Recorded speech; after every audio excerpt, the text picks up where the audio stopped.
Yang terhormat Bapak-Bapak, Ibu-Ibu, salam Pancasila.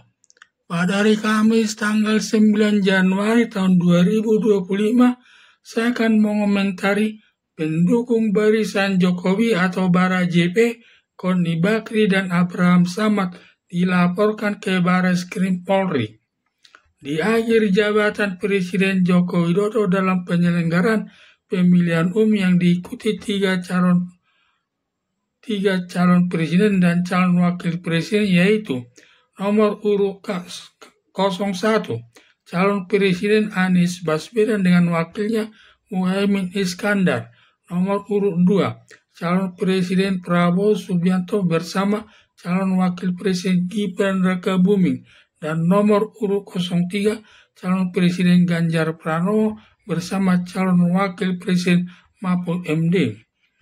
Presiden Joko Widodo mendukung nomor urut 02 calon presiden Prabowo Subianto bersama calon wakil presiden Gibran Rakabuming, dan untuk memenangkannya banyak melakukan kecurangan-kecurangan termasuk menghancurkan sistem demokrasi atas kecurangan-kecurangan yang dilakukan mantan Presiden Joko Widodo. Banyak kritikan dan tudingan negatif yang disampaikan Koni Bakri dan Abraham Samad, antara lain tudingan yang disampaikan Koni Bakri dan Abraham Samad kepada masyarakat umum atas perilaku kecurangan yang dilakukan mantan Presiden Joko Widodo, antara lain mantan Presiden Joko Widodo menjadikan Gibran Rakabuming sebagai wakil presiden yang baru berumur 35 tahun. Padahal syarat calon wakil presiden minimal berumur 40 tahun. Untuk mengatasi kekurangan umur tersebut, mantan Presiden Joko Widodo menggunakan kekuasaannya dengan mendesak besannya Anwar Usman selaku Ketua Mahkamah Konstitusi mengeluarkan putusan nomor 90 tahun 2023 berakibat putusan Gibran Rakabuming memenuhi syarat sebagai calon wakil presiden. Padahal putusan Mahkamah Konstitusi nomor 90 tahun 2023 adalah tidak sah atau melanggar hukum terkait masalah umur karena Gibran Rakabuming baru berumur 35 tahun bisa menjabat sebagai wakil presiden karena menurut aturan umur yang diatur oleh DPR bahwa syarat calon wakil presiden minimal berumur 40 tahun. Tetapi ketidaksahnya putusan Mahkamah Konstitusi nomor 90 tahun 2023 bahwa semua aparat negara termasuk aparat penegak hukum tidak ada yang berani menyatakan ketidaksahnya putusan Mahkamah Konstitusi nomor 90 tahun 2023. Bila sampai ada yang berani menyatakan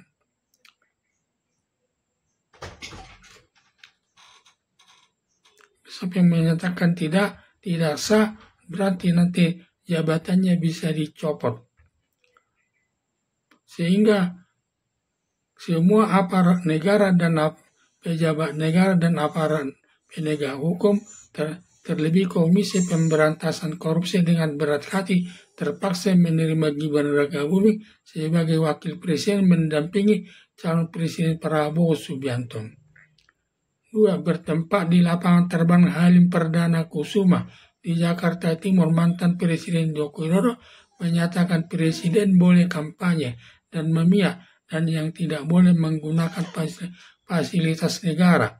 Pernyataan mantan Presiden Joko Widodo bertentangan dengan Undang-Undang Nomor 7 Tahun 2017 tentang pemilihan umum, karena setiap pejabat negara termasuk presiden selaku aparat negara tidak boleh memihak dan harus netral kepada ketiga calon presiden dan calon wakil presiden. Ternyata mantan Presiden Joko Widodo memihak kepada calon presiden Prabowo Subianto bersama wakil presiden Gibran Rakabuming, sama lainnya dengan menginjak-injak sistem demokrasi yang dianut bangsa Indonesia. Mantan Presiden Joko Widodo mengadakan bantuan sosial berupa beras senilai 450 triliun yang langsung dibagi kepada masyarakat pendukung calon presiden nomor urut 02 di depan Istana Negara, melibatkan Erlangga Hartarto selaku Ketua Umum Partai Golkar merangkap jabatan Menteri Koordinator Perekonomian turut membagi bansos berupa beras kepada masyarakat pendukung nomor 02 di salah satu daerah Nusa Tenggara Barat. Juga melibatkan Zulkifli Hasan selaku Ketua Umum Partai Amanat Nasional di salah satu daerah Jawa Tengah membagi bansos berupa beras kepada masyarakat pendukung calon presiden Prabowo Subianto bersama calon wakil presiden Gibran Rakabuming. Mengingat pembagian bansos berupa beras tidak adil yang hanya diberikan kepada masyarakat pendukung calon presiden dan calon wakil presiden nomor urut 02, sedangkan calon presiden dan calon wakil presiden nomor urut 01 dan nomor urut 03 masyarakat pendukungnya tidak mendapat pembagian bantuan sosial berupa beras berakibat pengadaan bantuan sosial berupa beras senilai 450 triliun masuk perbuatan korupsi yang merugikan keuangan negara yang melanggar pasal 2 Undang-Undang Nomor 19 Tahun 2019 tentang pemberantasan tindak pidana korupsi. Ancaman hukuman terdiri dari hukuman mati, hukuman seumur hidup, dan hukuman baran maksimal 20 tahun. 4. Berkembang lagi dalam perkara Hasto Kristianto selaku Sekjen Partai Demokrasi Indonesia Perjuangan yang ditetapkan sebagai tersangka oleh Komisi Pemberantasan Korupsi. Ada dugaan penetapan Hasto Kristianto sebagai tersangka masalah politik, bukan murni masalah hukum, dan besar atas pengaruh mantan Presiden Joko Widodo, mengingat Ketua KPK sudah berhutang budi kepada mantan Presiden Joko Widodo ketika mantan Presiden Joko Widodo 2 bulan lagi sebelum purna jabatan presidennya mengusulkan 10 pansel kepada DPR untuk dipilih 5 orang menjadi ketua, wakil ketua, 3 orang anggota KPK yang sekarang sedang menjabat sebagai pimpinan KPK. Tujuan mantan Presiden Joko Widodo menetapkan Hasto Kristianto sebagai tersangka ada dugaan untuk menghancurkan Partai Demokrasi Indonesia Perjuangan lewat kadernya, termasuk mantan Menteri Kehakiman Yasona Lawli ikut dijadikan tersangka. Sedangkan Megawati Soekarno Putri ikut dipanggil Komisi Pemberantasan Korupsi atau KPK. Diduga akan dijadikan juga sebagai tersangka.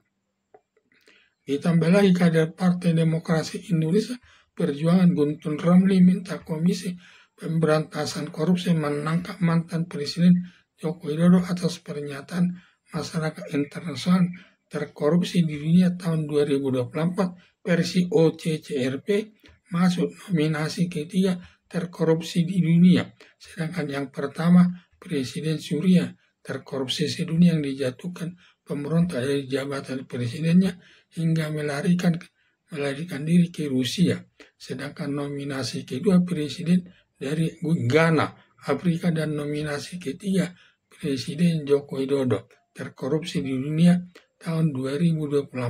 Semua ada 5 nominasi, tetapi semua tuduhan terkorupsi kepada mantan Presiden Joko Widodo dibantahnya semua sebagai pertanda mantan Presiden Joko Widodo sama dituding terkorupsi seluruh dunia tahun 2024. Atas semua tudingan negatif yang ditujukan kepada mantan Presiden Joko Widodo, barisan pendukung mantan Presiden Joko Widodo tidak bisa menerima atas fitnahan Koni Bakri dan Abraham Samad, lalu barisan pendukung mantan Presiden Joko Widodo atau Barajipi melaporkan ke Barreskrim Polisi di Jakarta.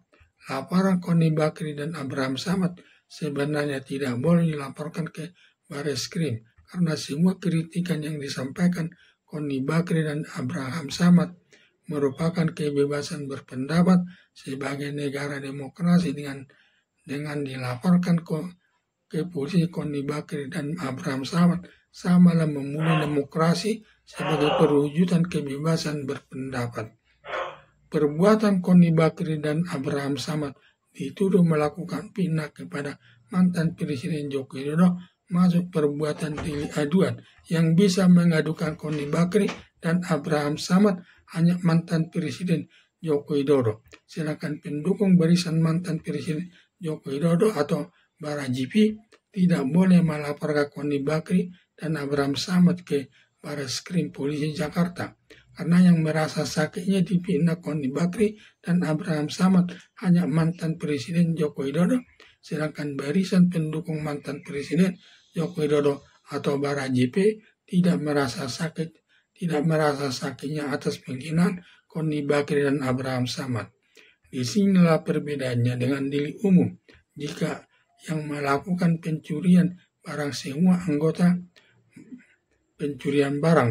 anggota masyarakat bisa melaporkan kejadian pencurian tersebut kepada polisi untuk diproses sesuai hukum yang berlaku. Harapan saya, pengaduan barisan pendukung mantan Presiden Joko Widodo atau Bara JP ke Mabes Polri terkait penghinaan Koni Bakri dan Abraham Samad kemungkinan besar Barreskrim Polisi Jakarta akan menolak laporan pendukung barisan mantan Presiden Joko Widodo atau Bara JP. Sekian dan terima kasih.